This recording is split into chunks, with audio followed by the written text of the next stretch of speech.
Salam sejahtera untuk kita semua. Sebelumnya saya mau mengucapkan terima kasih banyak kepada Bapak Adu sebagai pembimbing saya dalam menjalani pendidikan di program Magister Administrasi Rumah Sakit di Universitas Urindo.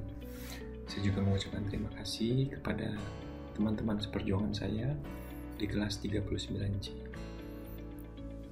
Perkenalkan, nama saya Beni Nanda Kurniawan, saya biasa dipanggil Beni. Saat ini usia saya 32 tahun. Saya merupakan seorang ahli bedah di Gorontalo.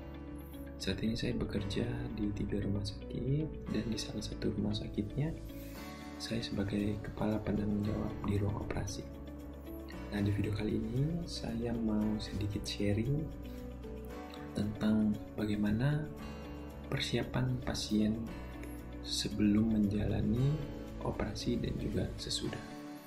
Nah, agar tindakan operasi tersebut dapat berjalan dengan lancar dan tidak menimbulkan komplikasi pasca operasi. Nah, jadi kita harus mengetahui terlebih dahulu itu ada operasi elektif atau terencana dan juga operasi sito atau emergency. Operasi elektif ini adalah operasi yang terencana sehingga persiapan operasinya itu lebih matang dibandingkan dengan operasi emergency atau kita sebut sebagai operasi sito. Karena tujuan dari operasi emergency itu adalah untuk penyelamatan nyawa atau mencegah terjadinya komplikasi yang lebih serius apabila tidak ditangani.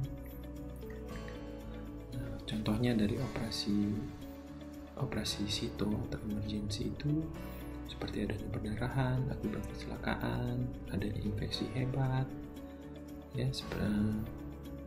ataupun infeksi hebat di dalam rongga perut yang kita bisa sebut sebagai peritonitis. Sedangkan operasi elektif atau yang terencana itu biasanya operasi-operasi pengangkatan tumor ataupun pembedahan kosmetik. Nah, persiapan operasinya tersebut itu kita bagi menjadi 4. Yang pertama itu adalah persiapan praoperasi, lalu persiapan hari operasi, persiapan pasca operasi, sampai ke rehabilitasi pasca operasi. Nah, di tahap praoperasi ini apa yang kita persiapkan? Maka di sini adanya konsultasi. Jadi seorang pasien yang akan menjalani operasi berhak tahu tentang apa yang akan dilakukan terhadap dirinya. Jadi di sini pasien boleh tanya apa saja. Misalkan teknik pembedahan yang mau dipakai, tentang diagnosis terhadap penyakitnya, ataupun komplikasi sampai risiko-risiko apabila operasi ini dilakukan. Itu boleh ditanyakan semua. Dan di sini biasa dokter juga memberikan gambaran tentang tindakan yang akan dilakukan di pasien. Apakah operasinya ini 1 kali saja ataupun 2 tahap, nah itu harus diberikan kepada pasien.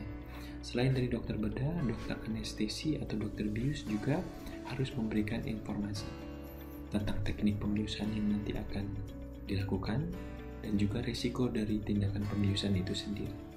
Dan di sini pasien berhak tahu. Jadi pasien boleh tanya apa saja.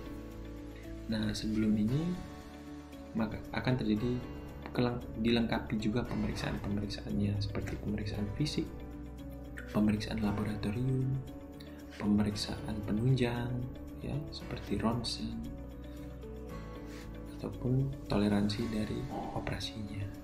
Jadi persiapan ini dilakukan untuk mencegah munculnya risiko dan komplikasi pasca operasi. Nah, baru sebelum dilakukan tindakan pada tahap praoperasi ini juga dilakukan penandatanganan inform consent ataupun persetujuan tindakan. Nah, inform consent ini memiliki berbagai macam poin-poin. Seperti poin yang pertama itu diagnosis tentang apa penyakit dari pasien. Yang kedua, perencanaan tindakan. Yang ketiga, itu indikasi yang dilakukan pada operasi ini. Yang keempat itu adalah tata cara. Tata cara ini tentang bagaimana operasi ini dilakukan. Dan juga tujuan dari operasi ini risiko dan komplikasi sampai ke prognosis, yaitu gambaran ke depannya dari tindakan pembedahan. Baru yang terakhir itu adalah edukasi dari praoperasi ini. Edukasi ini tentang pasien tersebut harus puasa, ataupun pasien tersebut harus mandi, ataupun ada obat-obat yang harus di stop terlebih dahulu seperti obat-obatan pengencer darah. Itu juga, dan juga edukasi mengenai pasca operasi. Itu akan dilakukan di tahap praoperasi. Nah, lalu persiapan di hari operasi. Persiapan di hari operasi biasanya lebih singkat, ya, di mana pasien tersebut adanya penerimaan di ruang rawat inap. Biasanya dipasang juga infus dan juga alat-alat monitor, sekaligus obat-obat pra-anestesi. Biasanya ini diberikan supaya pasien tidak stres ataupun tidak takut. Lalu juga yang terakhir adalah baru pasien dipindahkan ke ruang operasi. Nah, setelah operasi tersebut dilakukan, pasien belum boleh langsung pindah ke ruang rawat biasa. Biasanya pasien akan dipindahkan ke ruangan pemulihan terlebih dahulu, atau kita biasa sebut sebagai recovery room. Nah, di sini pasien akan diobservasi sebelum dipindahkan ke ruang rawat inap. Nah, observasi tersebut untuk mencegah atau memastikan bahwa pasien tersebut benar-benar stabil untuk dipindahkan ke ruang rawat biasa. Nah, di sini juga biasanya diberikan edukasi mengenai tentang apakah boleh makan, boleh minum, ataupun tentang aktivitas fisik, ya, dan juga obat-obatan. Dan yang terakhir dari persiapan pasca operasi yang paling sering terlupa itu adalah rehabilitasi pasca operasi. Nah, ini sangat penting, ya, karena komplikasi dari operasi tersebut kita harus ingat ada komplikasi jangka pendek dan juga komplikasi jangka panjang. Nah, kita tidak mau terjadi komplikasi yang jangka panjang, sehingga di sini adalah kita berikan edukasi kepada pasien. Karena pada kasus-kasus tertentu yang kita lakukan tindakan pembedahan itu dapat terjadi komplikasi jangka panjang. Nah, sehingga sebagai contoh operasi pemasangan implan, pasien belum boleh beraktivitas fisik berat. Nah, jadi harus ada restriksi di sana supaya tidak terjadi komplikasi jangka panjang. Nah, berbeda halnya dengan operasi emergensi, ya, atau operasi SITO. Operasi SITO ini memerlukan tindakan segera. Yang kedua, tidak terencana. Dan yang ketiga, itu adalah memerlukan adanya stabilisasi, karena biasanya pasien yang datang dalam konteks emergensi itu tidak optimal untuk dilakukan operasi, sehingga perlu koordinasi yang cepat, baik itu dari pihak dokter ataupun rumah sakit dan juga dari pihak keluarga. Biasanya di sini ada tahap stabilisasi terlebih dahulu sebelum pasien dilakukan tindakan. Yang kedua itu adalah pemberian obat-obat support yang menunjang operasi yang dapat segera dilakukan.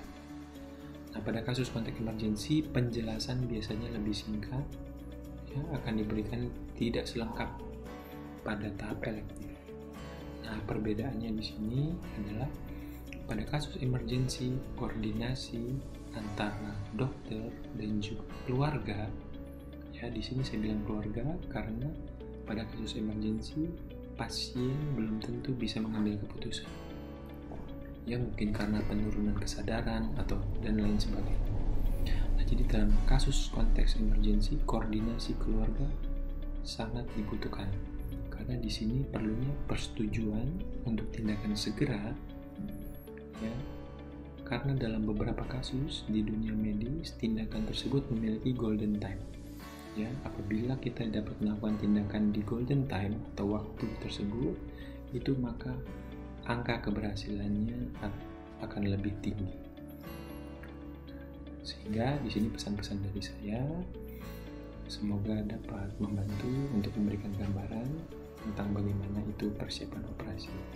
Sekian dari saya, terima kasih.